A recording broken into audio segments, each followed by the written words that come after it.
Здравейте, приятели! Аз съм Димитър Атанасов, по-познат на всички като Митес Нейко. Днес искам да ви представя тази изключително качествена, а пък същевременно доста бюджетна макара. Това е Fustar Proto. Тази макара е изключително подходяща за риболов на спининг, на фидер, на пувка, какво ли още не. Fustar Proto идва в 3 размера: 2500, 3000 и 4000. Сега ще си избера един от размерите, например Proto 3000, и ще му навия плетено влакно. За целта съм взел Elite Braid. Това е 0.8, така че ще е супер за този размер 3000. Ще му сложим и малко подложка. И да видим как ще нареди самото влакно.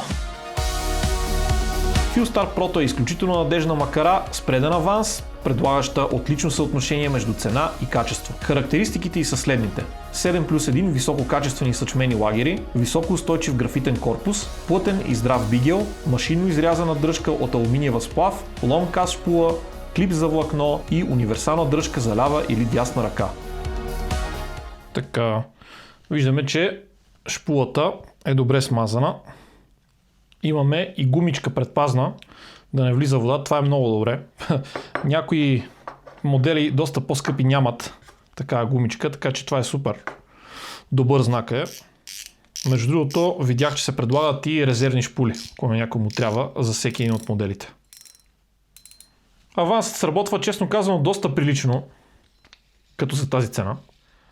На външен вид определено ми харесва. Сега да видим и как ще навия влакното, което може би е най-важната част. За целта съм си взел джапанки. Това е свръхтехнология за навиване на влакно. Сега ще ви я покажа. Така, какво ще направя сега? Първо намотавам плетеното влакно на макарата. Избрах си Fustar Proto 3000. След това ще видя колко още остава и ще намотая и подложка. След това ще намотая всичко до това нещо на една друга макара и ще го прехвърля вече, за да може подложката да е отдолу, а пък плетеното влакно да е отгоре. Това е малко дълъг процес, но повярвайте ми, заслужава си. От една страна, когато намотаете достатъчно количество на шпулата, плетено влакно и подложка, ще можете да хвърляте възможно най-далече и същевременно ще минимализирате шанса да ви прави бради, което е много важно. Добре, приятели, започваме процеса по мотаенето. Така, заглавяме влакното в дупките на джапанките. Много добре става, между другото. Това е като няма кой да ви държи влакното, е най-добрият вариант. Да си мотаете сами. Така. Малко ми е дълга въйчката, да си избрах, ама става. Ако не реди както трябва, винаги можете да махнете някоя шайба или да добавите някоя шайба, за да оправите реденето. Но винаги е много хубав знак, когато фабрично си дойде готова. Когато намотаваме влакното, авансът може така леко да щрака. Не е нужно да го намотаваме супер стегнато, не е нужно да обаче да е много разхлабен.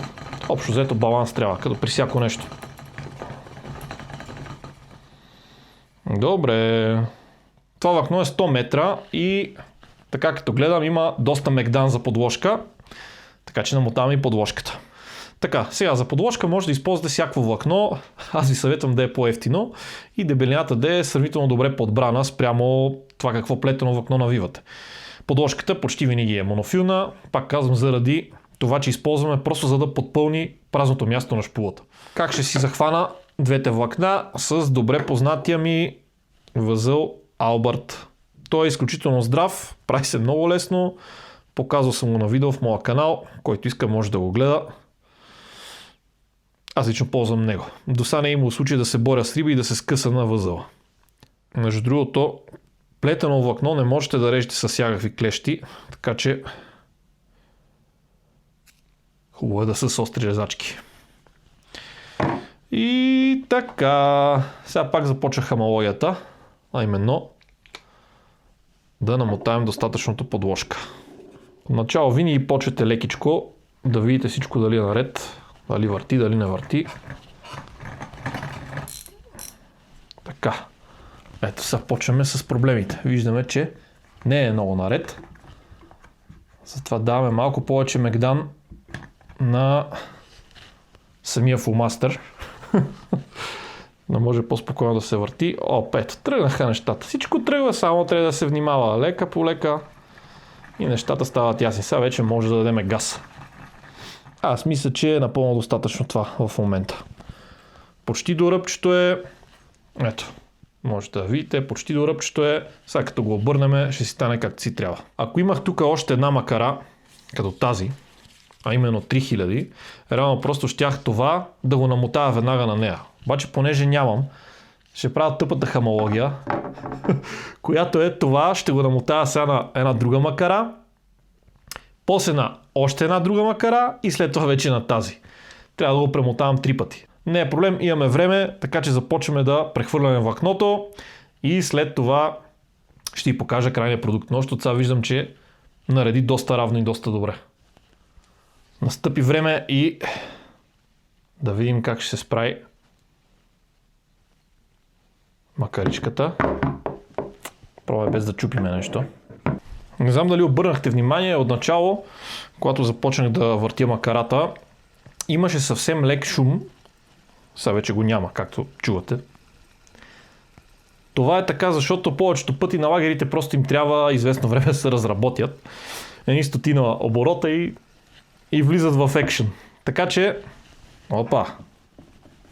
Се разприказва човек и... Така че понякога, ако си купите нова макара и леко шуми, не си мислете, че е дошла с дефектен лагер. Повечето пъти просто му трябва малко инерция. Сега леко съм стиснал с пръстите, просто искам да го намотая сравнително стегнато. Ето вече започне и плетеното. Така. И виждаме, че макарата го намота сравнително добре. Даже бих казал доста добре. Така. Тая кума много по-хубаво го намота, ама тая макара струва колкото 10 такива. Така че това трябва да имаме предвид. Точно до ръбчето, докъдето трябва, мисля, че макаричката си е готова за бой. За мен го намота супер. Също е така, като си покажете пръстите и видите, че има съвсем малко боя, означава, че влакното, което сте намотали, е качествено боядисано и няма да му падне боята след един риболов. Ето тук виждаме съвсем малък отпечатък, то не може да няма никакъв. Премотвахме го 3 пъти.